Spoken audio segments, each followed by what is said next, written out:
Welcome to Suffolk Matters, where all of Suffolk County meets the men and women of Suffolk AME. News, opinions, and insights you won't hear anywhere else. Here's your host, the president of New York's largest independent union, Suffolk AME's Dan Levler. Welcome to another edition of Suffolk Matters on Walk 97.5 and 94.3 The Shark, where Suffolk County meets the men and women of Suffolk AME. News and views you can't hear anywhere else. So my guest this morning is Nicholas De Bello. He's AME's vice president. Good morning, Nick.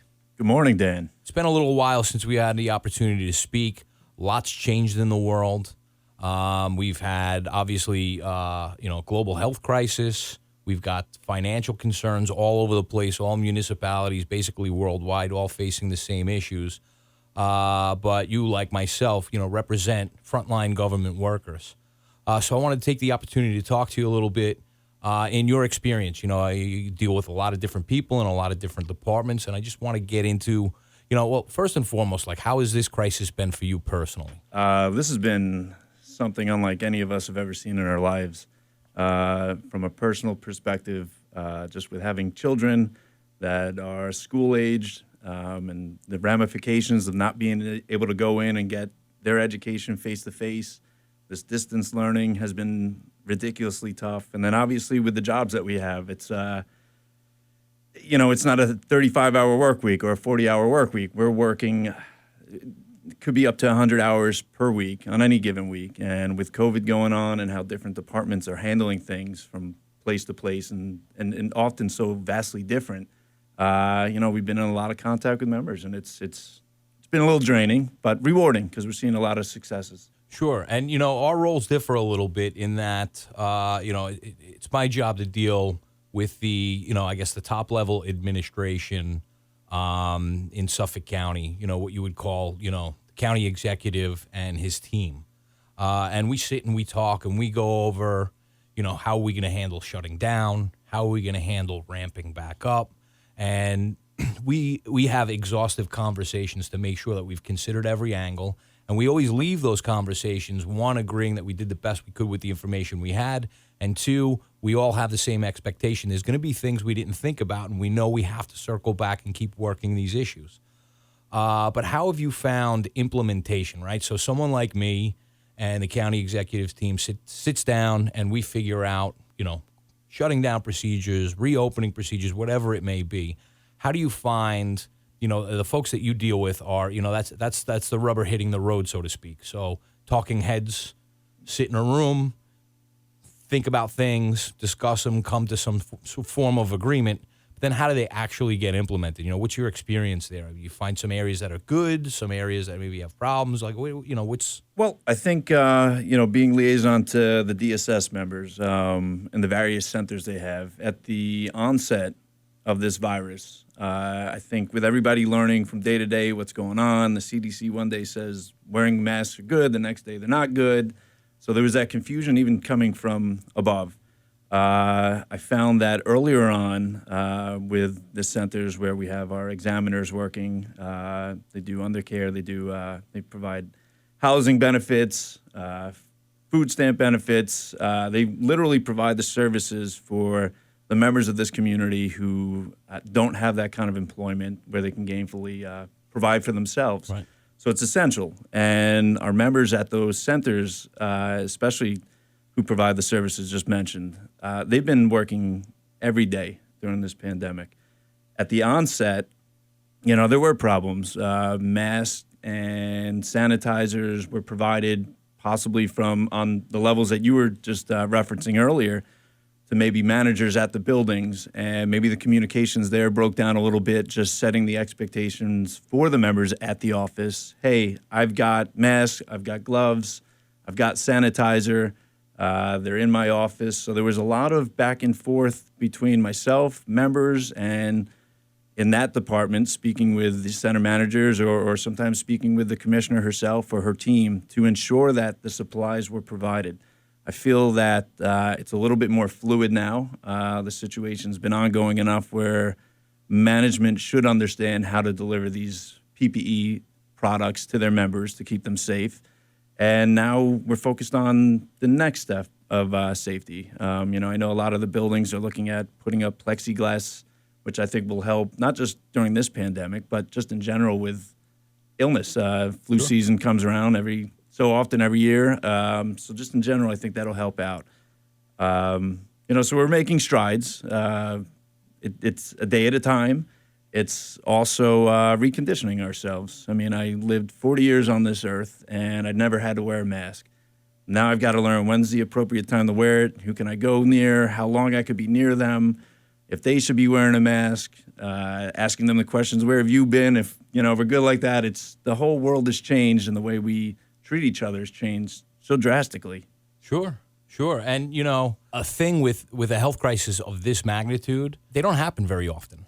And so everyone alive making decisions now, unless you have trained your whole career, like epidemiologists, folks that work at the CDC, health department, whether it's on the state level or the local level, those are the folks that are always ingrained in this world. But, decision makers, policy makers, this wasn't something that was thought about. So there were bumps along the way, figuring out, well, where can we get PPE from? If we get from two different suppliers, is product A so much better than B that nobody wants product B because they feel like the risks that they might be taking is greater if they're using that secondary product.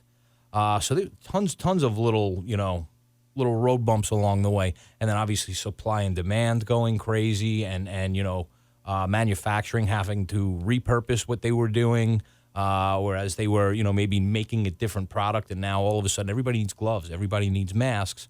Let's get into that business and start producing that. But I wasn't ready overnight. Someone can't just make a call and say, shut your entire business down and start a new business model tomorrow morning.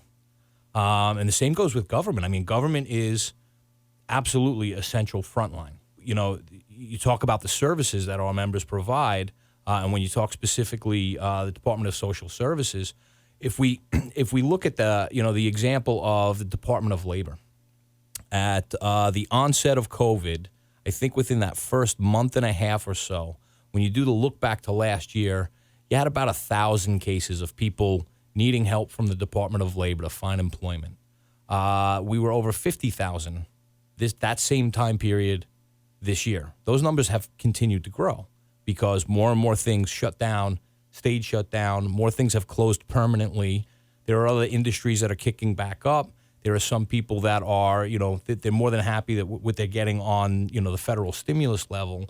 But there are other people that are thinking like, hey, one day the feds may not be sending me all of this money, and what am I going to do for employment? And in that same way that the Department of Labor has had an uptick in work, Social Services has had an uptick in work as well, because there are going to be more and more people that are going to find themselves in a position of need. And that's what your government's there to provide for. Yeah, this has been very, very difficult, I think, for everyone. And this is one of those rare things where when you talk about, a life-altering event, if a group of people, I don't know, let's say end up getting stuck in the woods for 3 days together and to figure out how to survive, and then they stay friends for the rest of their life because they have had this bond of having survived that.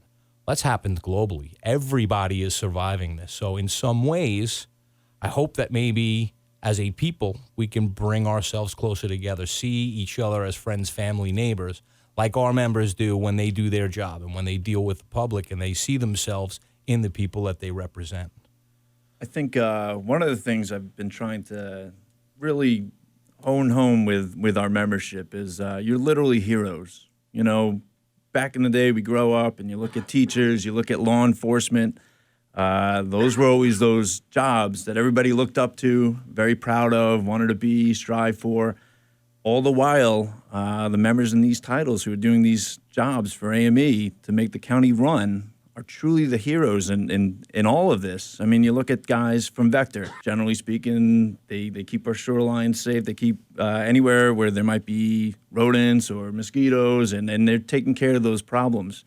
During this, they were out providing PPEs for our memberships and for the community. You look at some of our DPW staff. Generally they work on roads or they're working on maintenance for cars and the automobiles and the fleet of the county. In this instance, they were helping the medical examiners provide or be drivers for the morgue. Certainly something I'm sure none of them signed up for when they decided I want to work for DPW. But they did it, and they did it with pride, and they did it with a sense of community to make the community better, and to just drive home the fact that our workforce is it's irreplaceable. It's irreplaceable, and we do a lot of things, and we do things outside the box. And one of the things I wanted to commend you on with your discussions with those who are higher up and with your roles is we've seen members who have autoimmune problems. We've seen members who have childcare issues. Or are pregnant at the moment. Are pregnant at the moment. The work that you've done has enabled many of them to be able to work remotely. In some cases, still doing the jobs they were hired for. In other cases, being part of a 311 call center or doing tracing, or even working for the Department of Health, just making calls and telling people how their test results are or what's going on with that. So they're really people who want to work. I've gotten no calls from any members saying, how do I get out of this? It's all been, how do I do it, and how do I do it safely and effectively? It's an excellent point, and it's a really, a thing that I'm very proud of. You get a sense of what America should be, and I know growing up, the people I was surrounded by, the way I saw the community working, it was always, a bit of this ideal of, we're Americans, we're New Yorkers, we're, Long Islanders, and we pull together, we get through things. We may disagree on, certain things, who likes this type of food better than that one, or some other equally nonsensical issue. But generally speaking, when there's an emergency, we band together. And I got to say, without prompting, that's the altruistic nature of our membership really shined through, because the number one call when this thing was going down was, where do you need me? What can I do? How can I help? To see that your government is not just, hey, listen, I'm going to show up, I'm going to press the button when they tell me to, and if they don't tell me to press the button, I'm not going to hit it, and then I'm going to go home at exactly my time, and I don't care what happens in the world. That's not what you want to think of as your government, and it's a point of pride for me to know that we represent people that had that opposite attitude of, tell me where I need to be. We're all in this crisis. I'm going to do my part. I'm here to help the community in any way I possibly can. No, and it's incredible. We look at, I know the county's doing movie nights at Smith's Point, and our members are there equipping the community with PPE so they can enjoy a safe event and be together. I mean, one thing with having the kids I've noticed is I'm fortunate that I have a pool in the backyard, but now we're 3 months into summer, and the pool's not that fun anymore. They want to go places. They want to be out. They want to see people and have that regular childhood experience that COVID has stolen from so many.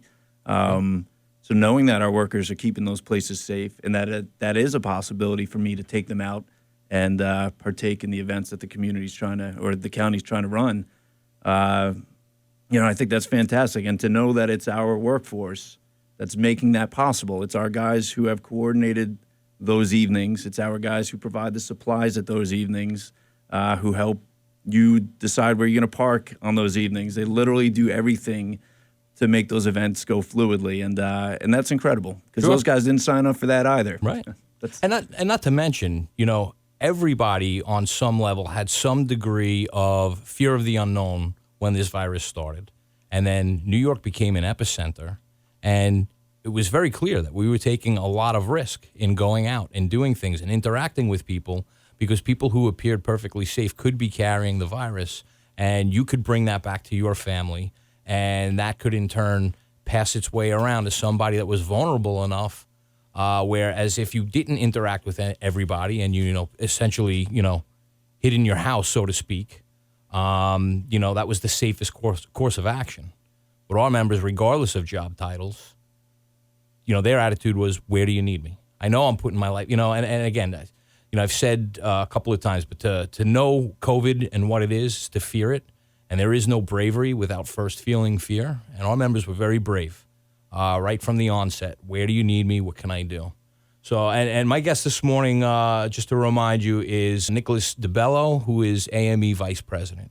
So, Nick, any more examples of people that you've spoken to that you think have really done something exemplary in this crisis? It's hard just to pinpoint one individual or, I think with respect to any of our titles, I mean, you can look at our caseworkers. We have housing caseworkers who go to the motels that are rented out by the county to ensure the homeless population has a place to go. They're still going to those places to ensure the quality remains what it's supposed to be, the standard is met, and to ensure the safety of the residents there. They've been doing that. Actually, one of them went and got into or was subjected to an assault, kind of. He wasn't hit. He was pushed, I guess, or brushed aside, and he still went to work the next day, and he did his job despite that incident. We have our Child Protective Services caseworkers going and answering calls of abuse and neglect to ensure the safety of children. So those are the unheralded heroes that are making sure children are safe. We don't talk about all those success stories every day because the whole paper would be filled with them. Sure. Unfortunately, the way some media works is you wait until the tragedy and then you talk about the people performing the positions. And I couldn't be more proud of the CPS caseworkers, the adult protective caseworkers. I couldn't be more proud of all of our work, but I literally can just run through every title, the 900 of them. And it's part of the problem. There are tons of excellent examples. And to talk about every job function when you have in excess of 900 job titles, it's tough to nail one thing down. But there are a ton of job titles that had busy, difficult, stressful jobs beforehand. And then COVID put that through the roof, right? So all of the staff at the medical examiners, all of our 911 operators, all of our fire rescue and emergency service operators. I mean, oddly enough, the crossing guards, right? So, schools shut down. Crossing guards could just go home. There's no one to cross. Instead, they're volunteering to work at the call centers to make sure that, residents who have questions about just about anything during this crisis have someone that they can speak to get answers. Just another fine example of, people stepping up and making sure that they're there for the community at the time the community needs them. That's why it's very important. There's this fiscal element to all of what we're dealing with this health crisis, right? So everybody, I think you can understand that sales tax numbers are probably going down because of the fact that people can't necessarily do the things that they want to do. You can still do the things you need to do. If you need to put gas in your car, you can do that. If you need food, you can get to the grocery store. You can get those items for your family. But again, those want to things, something simple like going to the movies. You can't do that now, right? So there'll be that resulting clampdown on operating revenue for governments. And that's why I think it's so important to recognize that in fixing that problem and working to fix that problem, that government needs to step up and not step back. Let's find ways, and there's been some smart solutions in Suffolk County. Let's find some ways to utilize resources we already have to keep things going rather than look towards solutions that, take things away. Taxpayers already paid for services, right?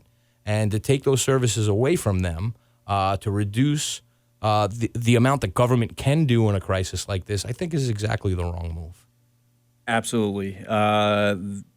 Rewarding workers who have worked day in and day out to provide the services that makes Suffolk County the place that people want to live and are proud to live in, and to reward them with the threat of potential layoffs, not getting everything that's contractually obligated to you, that's not how you do it. That sends a negative message to them. So it's our responsibilities with the elected officials we work with to think outside of the box. Locally, we have a couple of resolutions that I think would help tremendously to fill some of the budget gap. And it also empowers the community, the taxpayers, to say these are important to me.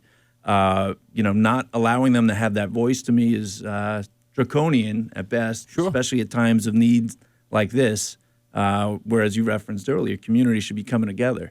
So not allowing people to have a voice and say, yeah, those services are important. So for the time being, let's move some money from here to there. There's still more than enough. to do what it was meant for. I think that's foolish at best. Yeah, no, it's an excellent point. Again, for those that don't know, there are some proposals that are going in front of the Suffolk County Legislature this week for their consideration that would then go out to the voters of Suffolk County for them to decide whether or not they think it's a good idea. And I think that's an important distinction, And then on top of all of that, we really do need the federal government to what people don't like. I generally, again, I have conversations with lots and lots of people, but a unifying underlying theme, regardless of political party, is that people don't like the idea of the back and forth between political parties when, in fact, everyone is hoping that the people that they elect, regardless of the party, are going to sit down and work with the other elected people throughout the country and put the best minds together, get the best resources together, pull in the experts and whatever else, and let's figure out the problem and work on it. Nobody wants to think that, you know what, we're Republicans, we don't want this good idea to happen because you're Democrats. Or we're Democrats and we don't want this good idea to happen because you're Republicans. We want our elected officials, regardless of parties, to sit and talk to each other.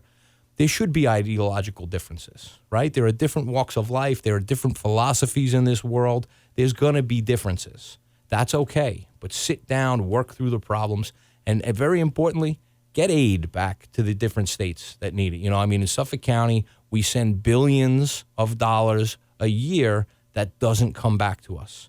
We send it to the state, and we send it to the federal government. All we need here from the federal government is to just give us a percentage of that back, rather than taking all these resources away from New York and giving them to states that don't pay their fair share, not in the same way. So we're a donor county inside a donor state. Yeah. As you referenced, we contribute a lot more to state taxes and also to federal taxes.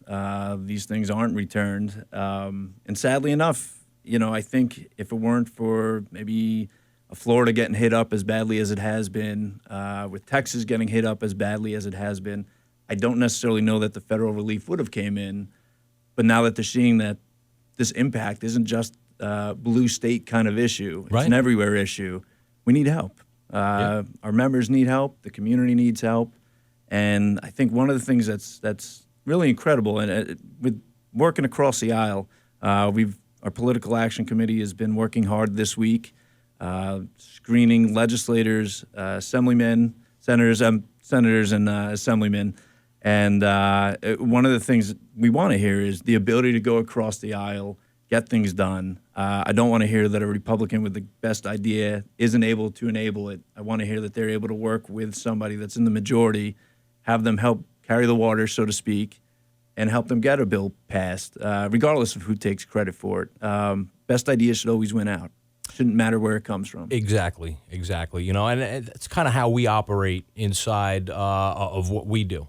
The best ideas don't have to be my ideas. They don't necessarily have to be your ideas. The best ideas have to be the best ideas. That's it. It doesn't matter who it comes from. And that's what we want from our elected officials, for sure. So, just again, another aspect. I know we're spending a lot of time talking about COVID, but it really is, it's still going on. And I know there's some fatigue in the world. People just, they don't want to hear about it. They don't want to think about it. But we remember what it was like a few months ago. There are some states out in, on the West and in the South that are seeing that this thing was as serious as it was here in New York. It's as serious for them as it was for us. And the fact of the matter is the world changed in very essential ways when this thing happened. And all of a sudden our priorities shifted, and who the most important people went out the window. This time last year, it was probably more important to know what this celebrity was up to, what this next movie was going to be, how this band was performing. There's this sports entertainer, generally speaking, across the board, it was all about, this cult of personality worship of, professional entertainers, right? Just to put it on the broadest possible umbrella. Now, all of a sudden, heroes are custodians because they're keeping things clean and they're keeping us from catching the virus in the first place. Nurses, epidemiologists, or folks at the medical examiners, we're looking at all of these essential services that people just took for granted as being so vital for our survival, and they always were. They always were vital for our survival, but people, they tended to, just over time forget the last crisis that happened, and as time goes on, nurses get less and less and less respect. Teachers get less and less and less respect. You talk to a parent now that's been homeschooling their child, and they're going to tell you that teachers are angels, because they are. They are. But think about the bus driver now, right? So let's say we're reopening schools, and there's a lot of thought and talk about doing that. Well, you can't fill a bus to capacity right now. You've got a social distance, and you've got a bunch of people that don't necessarily want the social distance. They haven't seen their friend in however many months, and they want to sit next to them on the bus. And there's all this uncertainty, and you tend to try and clump together when you're just a natural social reaction to things like this. So how do we keep this going? How do we learn from what COVID taught us and not forget those lessons in the future? I think education is paramount. Treating those in schools who teach and educate our young. This we don't know yet how long this is going to last. You look at HIV; it's a virus. 30, 40 years. There's no cure yet. There's things that put it to the side, maybe put you in healthier ways, but there's no cure. We don't know yet how the coronavirus is going to pan out, and if they're going to find treatment that helps now, if they're going to find a vaccine that eliminates long-term. You figure any good test, clinical trial is going to last over a year, because those who have volunteered for it are going to need to see the results long-term. I mean, you can make the virus go away potentially with something now. A year from now, we don't know if the virus mutates. We don't know if the vaccine they provided is long-term or not. So I think all of us have a commitment to educating each other, to doing our best to learning about it. And we see that in the workplace. People are still struggling with simple things. Generally, if I wanted to go to the bathroom, I'd walk into a bathroom, I'd go to the bathroom, I'd leave the bathroom. Now I open the door to the bathroom. And wash your hands. I wash my hands every time. Okay. Every time. I gotta find out how many people are in the bathroom. Maybe I don't, maybe there's 3 or 4 people already in there. And I think to keep safe social distancing, I should get out. Respect the people who are already there. I mean, emergencies happen. You got to run. Sure. But in a best case scenario, you time it a little better. And it sounds simple. Like, this is 4 or 5 months ago, a conversation you'd be like, you're never going to have that, right? Bathroom talk, who cares? Right. But the world has changed. How we walk down a hallway has changed. If this station has in the back offices, it's a smaller hallway. So I'm sure they take care to ensure that when they're coming back and forth, there's not a cluster of 10 or 12 people. Right. One hallway leads in one direction, and everybody's got to walk that way, and the other hallway, and we're seeing that inside the county also.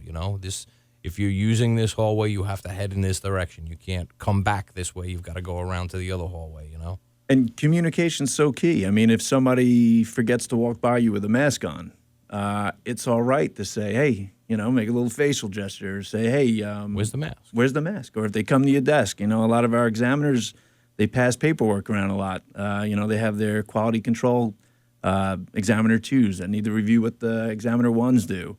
So there is that interaction. I would respectfully say anybody in that situation during an exchange, if there's no mask on, to implore to the person without the mask, hey, you're not helping either one of us. Well, speaking to education, people have varying level of understanding of something as simple as the mask. So the recommendation for the mask is if you are going to be within 6 feet of someone, but also you have to be within 6 feet of someone for more than 10 minutes, right? So if you're walking down the hall and you don't have your mask on, say something. Sure, someone should say something, but don't treat it like someone just attempted to harm your family members, because, in fact, you have to stay with them for more than 10 minutes within that 6-foot range.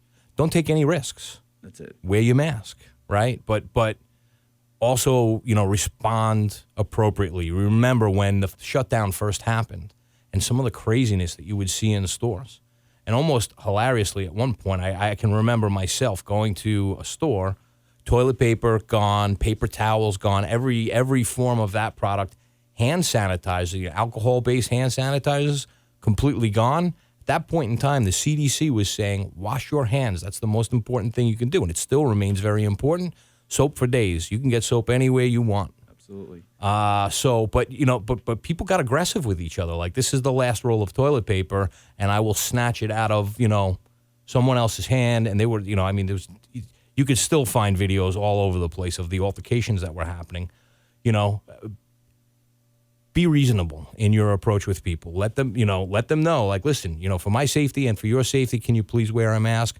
But that doesn't necessarily rise to the level of, you attempted to kill someone in my family, and therefore I need to react very differently in that situation. So I think it's so important to have a tolerance of each other and know that everybody's going through the same thing when they're at work, and we all have our own kind of difficulties when we're out of it. So having that respect of each other as peers, if you don't agree with how they do A or how they do B, that's fine. But ultimately, if you're working in that same title, in that same field, you're trying to provide positive results for the clientele.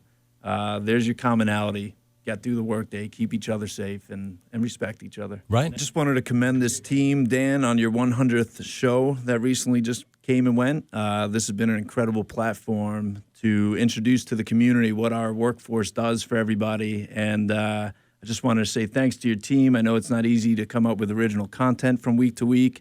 Also to the guys who help with the booking, making sure that you have those who have labor's best interest in mind, our workforce in mind.